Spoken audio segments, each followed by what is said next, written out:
जितने भी insurances available है उसमें से कार इंश्योरेंस एक ऐसा इंश्योरेंस है जो हम में से काफी कम लोग समझते हैं, और हम में से 90% लोगों को ये भी पता नहीं है कि कार इंश्योरेंस अलग से लेने का भी ऑप्शन होता है। जो कार डीलर दे देता है हम लोग चुपचाप वही पॉलिसी ले लेते हैं। हम में से काफी सारे लोग डीलर से इंश्योरेंस ले लेते हैं क्योंकि आसानी हो जाती है और हमें अपना दिमाग भी नहीं लगाना पड़ता। पर अगर आपको ज्यादा दिमाग नहीं लगाना है फिर भी मैं कहूंगा कि डीलर से इंश्योरेंस लेने से पहले एक बार प्राइजेस ऑनलाइन कंपेयर कर लीजिए। और ये मैं आपको इसलिए कह रहा हूँ क्योंकि डीलर्स का जो है वो इंश्योरेंस में काफी ज्यादा कमीशन रहता है, जैसे कि 30 से 40% तक। तो अगर आप इंश्योरेंस के प्राइजेस ऑनलाइन कंपेयर कर लेते हो और अपने डीलर को दिखाते हो तो हो सकता है वो आपको उसी दाम में इंश्योरेंस दे दे। और ऑनलाइन चेक करने से पहले आपको ये तो पता होना चाहिए कि कार इंश्योरेंस में होता क्या क्या। पर टेंशन मत लो, आज की इस वीडियो को एंड तक देखना, आपको सारा कुछ समझ में आ जाएगा। अब सबसे पहले आपको ये पता होना चाहिए कि कार इंश्योरेंस की दो कैटेगरीज होती है, एक हो गया थर्ड पार्टी इंश्योरेंस और एक हो गया कॉम्प्रिहेंसिव इंश्योरेंस। अब सुनने में आपको ये काफी कॉम्प्लिकेटेड लग रहा होगा लेकिन उतना है नहीं। तो चलिए आगे देखते हैं इन दोनों के डिफरेंसेस। तो जैसे कि आप देख पा रहे हो, थर्ड पार्टी का मतलब ये होता है कि थर्ड पार्टी डैमेजेस कवर होंगे। इसका मतलब अपनी गाड़ी का या फिर अपना खर्चा कवर नहीं होगा। पर कॉम्प्रिहेंसिव में ऐसा नहीं होता है। कॉम्प्रिहेंसिव में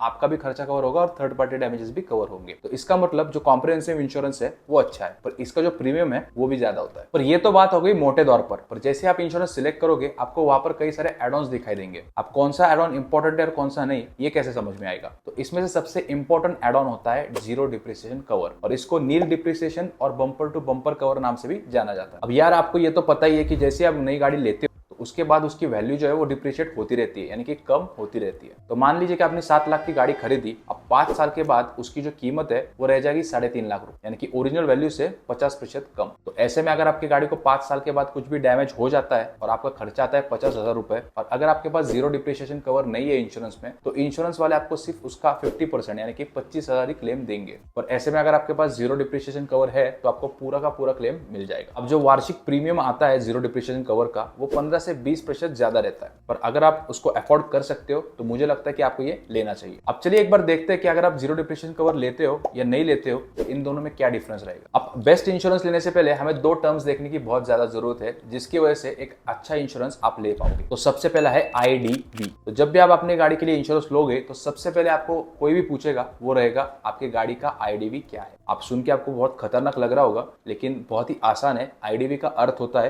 कि आपकी गाड़ी की मार्केट वैल्यू कितनी है, मतलब अगर आज आप गाड़ी को अपने मार्केट में बेचने जाओगे तो आपको उसकी कितनी वैल्यू मिलेगी। तो आपका IDV जितना ज्यादा होगा आपका प्रीमियम उतना ही ज्यादा होगा, और आपका IDV जितना ज्यादा होगा अगर आपकी गाड़ी चोरी वगैरह हो जाती है तो उतना ही ज्यादा आपको इंश्योरेंस कंपनी से कॉम्पेंसेशन मिलेगा। दूसरा टर्म है NCB यानी कि नो क्लेम बोनस। अब जो हमारी वीडियोस रेगुलरली देखते हैं उनको पता होगा कि कार इंश्योरेंस के टर्म में ये थोड़ा अलग तरीके से काम करता है। तो कार इंश्योरेंस के केस में क्या होता है, इस साल अगर आपने इंश्योरेंस को क्लेम नहीं किया तो आपको अगले साल के प्रीमियम में NCB डिस्काउंट मिलता है। तो आप जितने साल इंश्योरेंस को क्लेम नहीं करोगे उतने साल आपका ये NCB डिस्काउंट बढ़ता रहेगा और उतने ज्यादा आपको ये NCB डिस्काउंट मिलेगा। अब वैसे तो काफी सारे एड ऑन्स होते हैं लेकिन हमने जो इंपोर्टेंट थे वो आपको बता दिए, तो आपको ये तो पता चलेगा कौन कौन से एड ऑन्स लेने चाहिए। और अब ये देखते हैं कि कौन कौन सी बेस्ट कंपनियां है इंश्योरेंस के लिए। अब कौन कौन सी बेहतर कंपनियां है ये आप कैसे डिसाइड करोगे, तो इसके लिए हम लोग इस्तेमाल करेंगे दो चीजें, क्लेम सेटलमेंट रेशियो और सेटलमेंट एफिशिएंसी। तो जो हमारे चैनल पर सबसे पहली बार आए हैं उनके लिए मैं बता दूं कि क्लेम सेटलमेंट रेशियो का मीनिंग होता है एक साल में कंपनी के पास कितने क्लेम्स आए हैं और एक साल में उन्होंने कितने क्लेम सेटल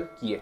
और सेटलमेंट एफिशिएंसी का मतलब होता है कि कितने जल्दी क्लेम को सेटल किया। अगर कंपनी 3 महीने के अंदर क्लेम को सेटल करती है तो उसका जो एफिशिएंसी रहेगा वो हाई रहेगा, नहीं तो लो हो जाएगा। अब बुरी बात ऐसी है कि IRDA जो है वो आपको कॉम्प्रिहेंसिव इंश्योरेंस का डेटा नहीं देता है, वो हमको ओन डैमेजेस का और थर्ड पार्टी का डेटा अलग से देता है। तो अब अलग अलग से हम आपको दोनों डेटा दिखाएंगे। अब जैसे कि आप देख पा रहे हो ये ओन डैमेज का डेटा है, इसमें थर्ड पार्टी डैमेजेस इंक्लूड नहीं होते। तो जैसे कि आप देख पा रहे हो सबका सेटलमेंट जो है वो अच्छा है और एफिशिएंसी भी अच्छी है। पर फिर भी हमने कुछ कंपनी जैसे कि IFFCO, टोक्यो, HDFC अर्गो और टाटा AIG आपके लिए हाईलाइट कर दिए। आप चाहे तो इस वीडियो को पॉज करके स्क्रीनशॉट ले सकते हो। अब अगला आता है थर्ड पार्टी इंश्योरेंस, और यहाँ पर चीजें काफी इंटरेस्टिंग हो जाती है। तो चलिए देखते हैं उसका डेटा। पर क्लियरली दिख रहा है कि 90% से रेशियोज ड्रॉप होके 20 से 30% हो गए। फिर भी इसमें से हमने कुछ डिसेंट इंश्योरेंस आपके लिए हाईलाइट कर दिए है, जैसे कि IFFCO, टोक्यो, गो डिजिट, भारतीय एक्सा और ओरिएंटल इंश्योरेंस। तो इन दोनों के डेटा को देख के ये समझ में आ रहा है कि IFFCO, टोक्यो, भारतीय एक्सा और oriental insurance are the best car insurance. अब जाहिर सी बात है कि कंपेयर करते समय आप सबके प्रीमियम भी कंपेयर करोगे और वो वेरी करेंगे as per your car details. तो अब आपको समझ में आ चुका होगा कि एक अच्छा इंश्योरेंस कैसे चुनना है। बाकी अगर आपका कोई भी डाउट हो तो हमें कमेंट्स में जरूर बताइए, और अगर चैनल पर नए हो तो वीडियो को लाइक और चैनल को सब्सक्राइब जरूर करिए, और अगर आपको लगता है कि